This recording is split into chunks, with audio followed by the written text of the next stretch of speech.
And when you talk about a post, it could be in the form of asking questions. Hi, I'm Sean. I run a social media agency, and we've been around since 2013, servicing many of the brands you know and love in Singapore. Now, the fifth E is a little bit different. It's called engagement. And when you talk about a post, it could be in the form of asking questions. So, for example, a very powerful engagement type of post would be something like, if you're a lady, how many of you have actually been walking down the street and have been catcalled before? So this could be something that resonates with a lot of people. How many of you have been mansplained before? Or maybe how many of you guys feel that you're a bit out of touch of your emotions? So these are things which can resonate with a lot of people and drives engagement as well, because people want to be heard. Now, another thing about engagement is that it could take place not in the form of a post, but in terms of you actively engaging and talking to other people. This could be you going to another person's profile and just leaving a comment and to support the other person's post. Now, in return, they could do the same to yours as well. If you engage authentically, you'll be able to build real, powerful relationships. Might materialize into you meeting them in real life or even becoming business connections. So that's the fifth E and the last one, which is engagement.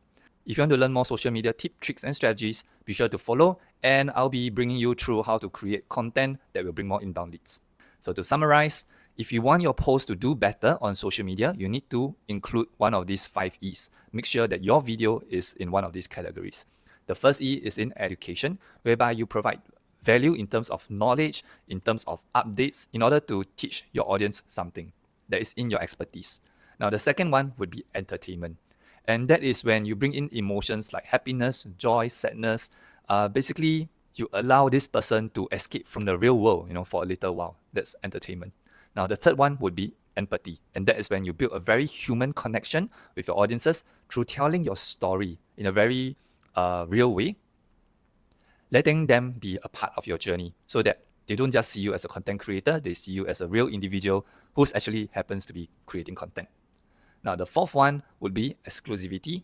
And this works very well if you're selling products or a certain type of lifestyle. Expensive cars, luxury jewelry, even clothes, fashion, and all that can actually invoke a sense of exclusivity.